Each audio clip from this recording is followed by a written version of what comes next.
Ballon repoussé par le As de la U20, contrôle poitrine, c'est récupéré par Aiku, hors de repli du MDC de la Eleven. Ce sale Sendo a fait une mise à jour sur les objectifs de son pitoyable début de carrière. Il vise le ballon d'or, donc le très haut niveau. Fini les mannequins, il veut se marier avec une star hollywoodienne. T'es sérieuse? Espérons que ça se termine aussi bien que Benzema et Rihanna. Relance du capitaine au franchise player pour un contrôle parfait. Contre-attaque de la U20, les enchaînements d'actions de la deuxième période ont remué le milieu de terrain, permis à Aiku d'accéder au flow et même de faire évoluer le niveau de gardien de Blue Lock.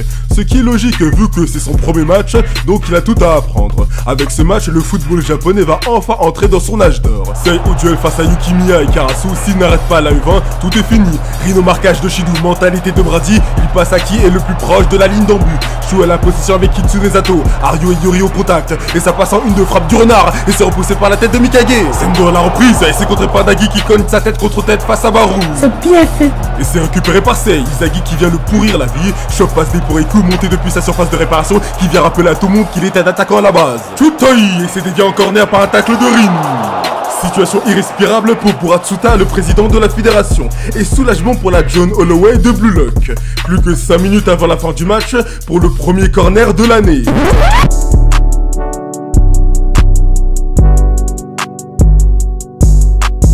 Même si ça m'empêchera pas de prendre des extraits vidéo de l'adaptation en animé, je ne sais pas qui est le réalisateur de cette scène-là.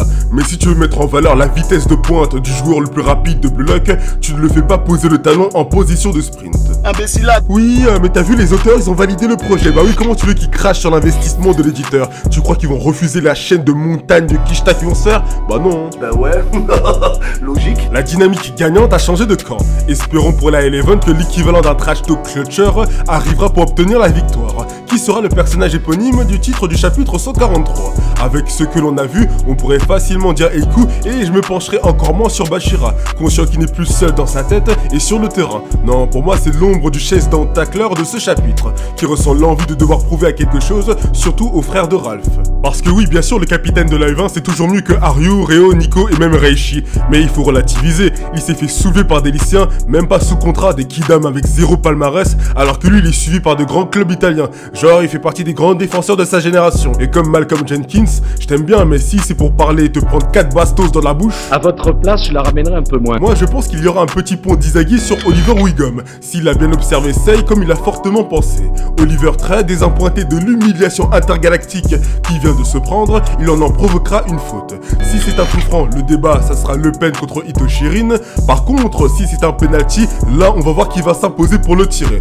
Bon, ça va se jouer entre les deux fortes têtes de l'équipe, le roi dictateur et le numéro 1 du mascara. À moins qu'Izagi arrive pour prendre le ballon par surprise et déclenche le Saki le plus puissant de tout le manga. Pour la Eleven, il faudra la politique du Sakaku de l'époque Edo pour stopper le Neketsu de la U20. Surtout ce sale Sendo là. Un ligament croisé pour gratter quelques minutes de temps additionnel, ça serait pas du luxe. Une chose est sûre, à moins d'un scénario improbable, le prochain chapitre scellera la théorie de la fusion des deux équipes pour une super team une bonne fois pour toutes.